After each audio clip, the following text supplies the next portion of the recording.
Hi everyone, I'm Miranda and welcome to my YouTube channel. Apologies for how long it's been since my last video. December got really crazy for me and then unfortunately I got sick in January and was just in bed for days feeling awful, although fortunately I was able to read during that time.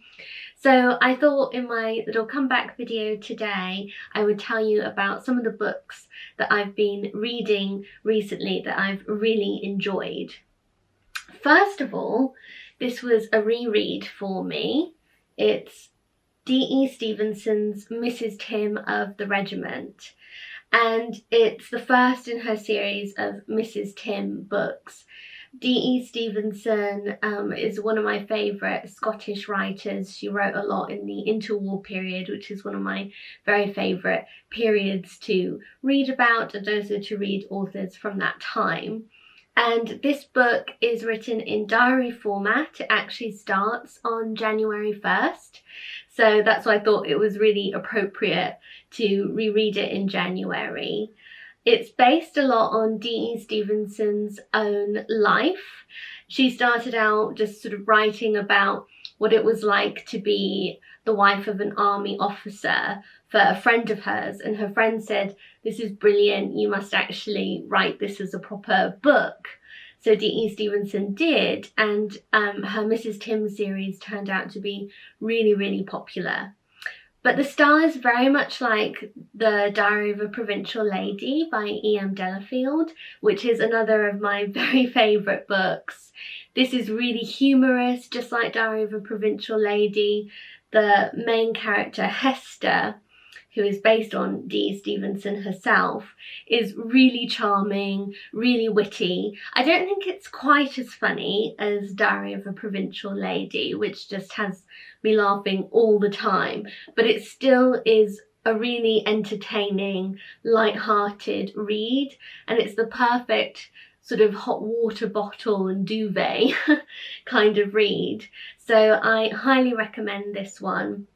This edition also includes, I think it was called Golden Days or something like that, which was originally written as a sequel to the first book, Mrs. Tim of the Regiment. But this edition includes Golden Days within it, and that is basically the June chapter in the book. So you can see this is all June, and it is a really big section of this book, and that's actually originally Golden Days. And in that, Mrs. Tim goes on holiday to the Scottish Highlands with a good friend of hers, and I love the description of the Highlands and of the adventures that she has there. But yes, this is just a wonderful read. If you like The Diary of a Provincial Lady, you will love this book. Next up is Rhododendron Pie by Margery Sharp. You might remember from my London Library book haul video, I'll pop a link to that in the description box, but I mentioned that I got this from the London Library in that video, and I read it and really enjoyed it. This is Margery Sharp's first novel. Again, this is one from a sort of interwar period, and it's also very entertaining. It's about a young girl who is a member of a very intellectual family, and they very much fancy themselves as real intellects and artists, and also being sort of free spirits, free thinkers.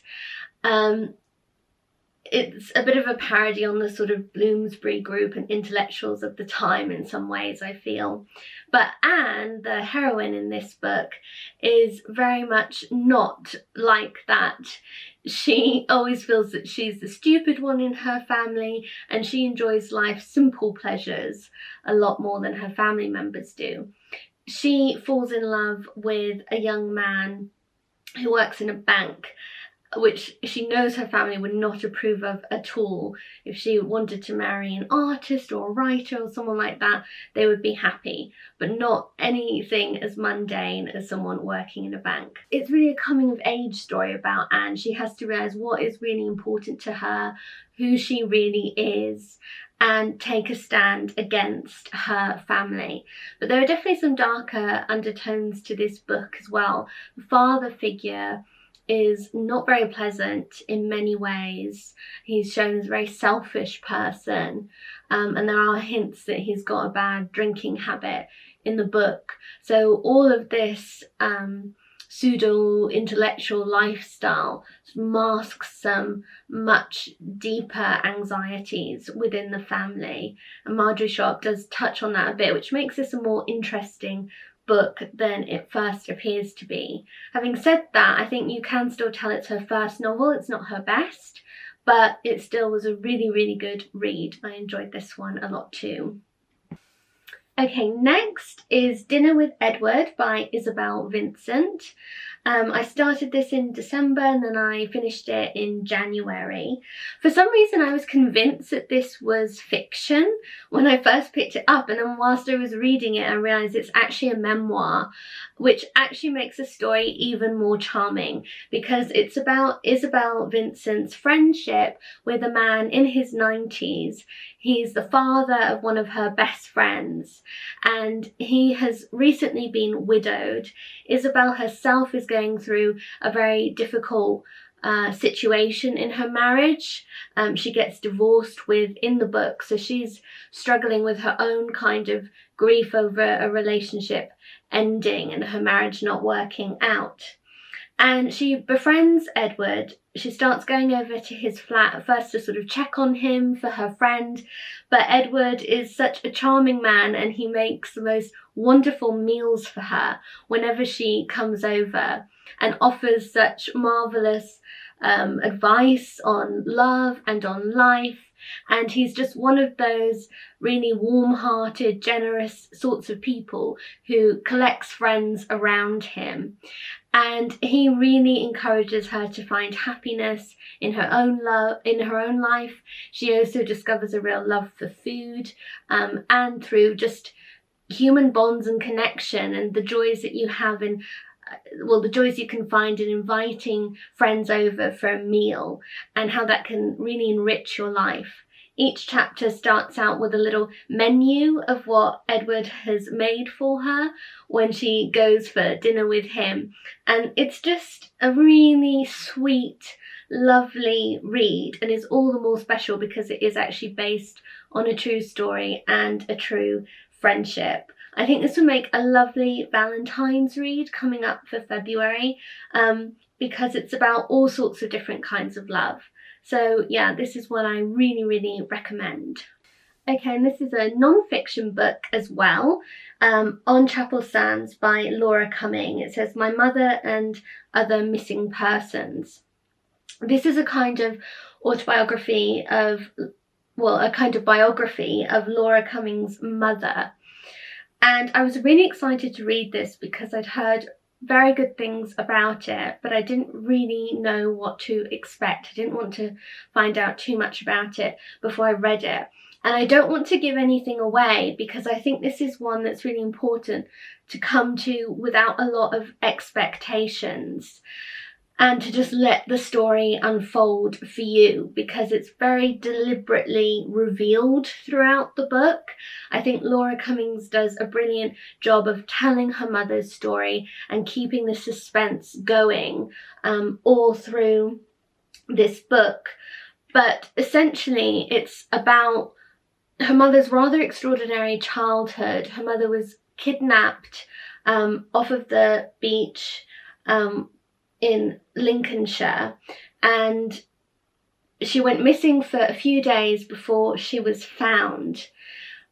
Her mother didn't even know about this kidnapping until much, much later in her life, when she actually started delving into her past, also with the help of her daughter, and they discovered some very curious things along the way. One, that she was kidnapped for a few days, also they found a photograph of her mother from when she was very young, in which her mother was called Grace. Her name Grace was written on the photo, and her mother had always been known as Betty.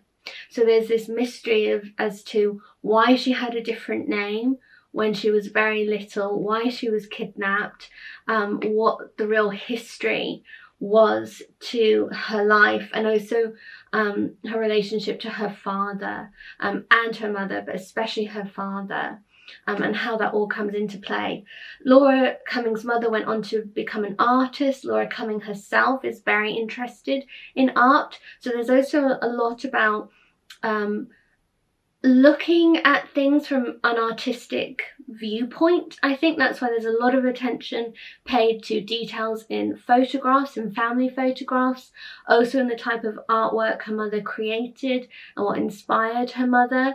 And I found that really interesting, looking at family history from that kind of perspective. I thought that was really well done. I admit, when I initially was reading this, I sort of felt, how interesting is other people's family history to everyone else, really? But the more I read it, the more engrossed I became in the story of Laura Cumming's mother. So I really recommend this. It's like nothing I've read before. Really fascinating read, and I think you would all enjoy it too. Next up, Wakin Hurst by Michelle Paver. I recently read this book. It's a brilliant gothic tale.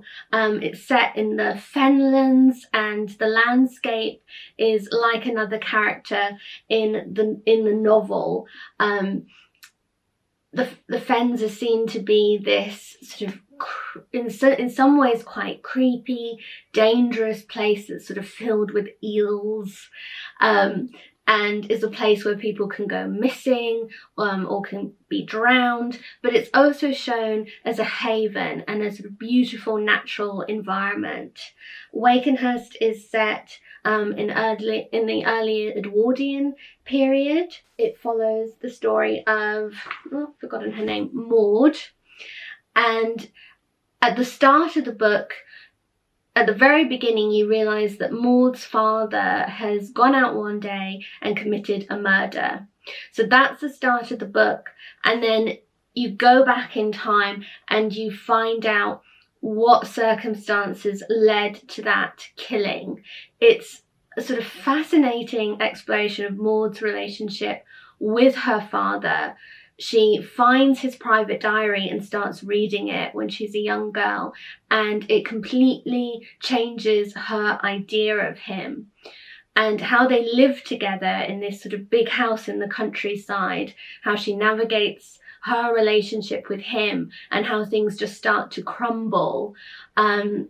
Just makes the most gripping story. So if you're a fan of Gothic literature, then I really recommend this one.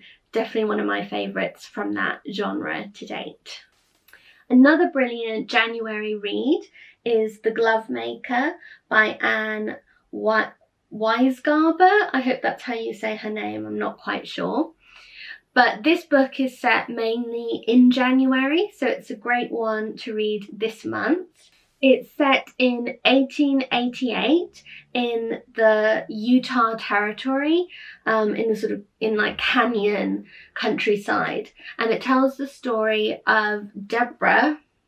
Yes, Deborah. I'm terrible at remembering names, but she is a glove maker. She makes gloves out of leather, and she is in this sort of very desolate landscape. The sort of tiny little village that she lives in only has a few households, and she is left alone by her husband, who is a wheel maker and repairer. So he is off travelling to fix wheels and make wheels for wagons, and she's been left at home. She's waiting his return. He is late and she doesn't know why.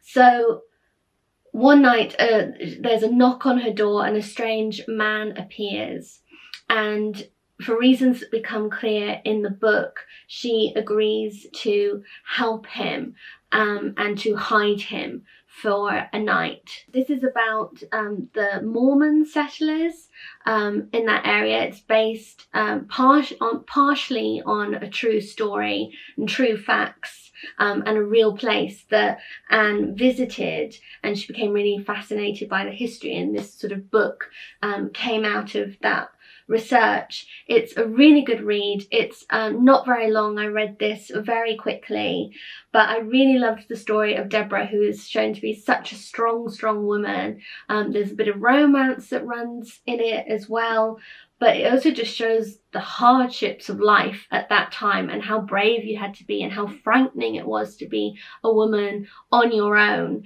And this is just a really gripping read. Absolutely recommend it too, and great for this month.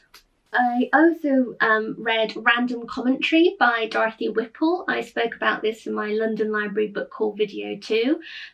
Dorothy Whipple is one of my favourite writers. Persephone Books have published all of her novels, but this hasn't been republished by anyone yet, and it's a selection of entries from Dorothy Whipple's journals and diaries. She wrote these entries in the sort of 1930s and also a bit during World War II. I found this such an inspiring read. It's really funny. It also tells Dorothy Whipple's excitement over getting her first book published, her sort of trials of writing and being an author, but also why she loved it so much, as well as just little snippets of her life, which I found so interesting, but also really inspiring as someone who wants to write myself. I really enjoyed reading Dorothy Whipple's ideas on writing and what it meant to her. So I really hope Persephone Books republish this. I would absolutely love them to, so then we can all buy it and read it.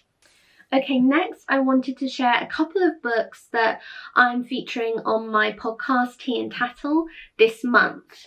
So the first one is The Other Bennet Sister by Janice Hadlow. This was just published this month, but I actually read it in the autumn. I read a proof copy. I absolutely adored this. It was my favourite read of 2019. I'm such a fan of Jane Austen and Pride and Prejudice. The Other Bennet Sister is about Mary Bennet, who I'd never thought much about at all from reading Pride and Prejudice. But Janice is clearly such a huge Jane Austen fan as well. This book is written so sympathetically, very much in the style and tone of Jane Austen herself.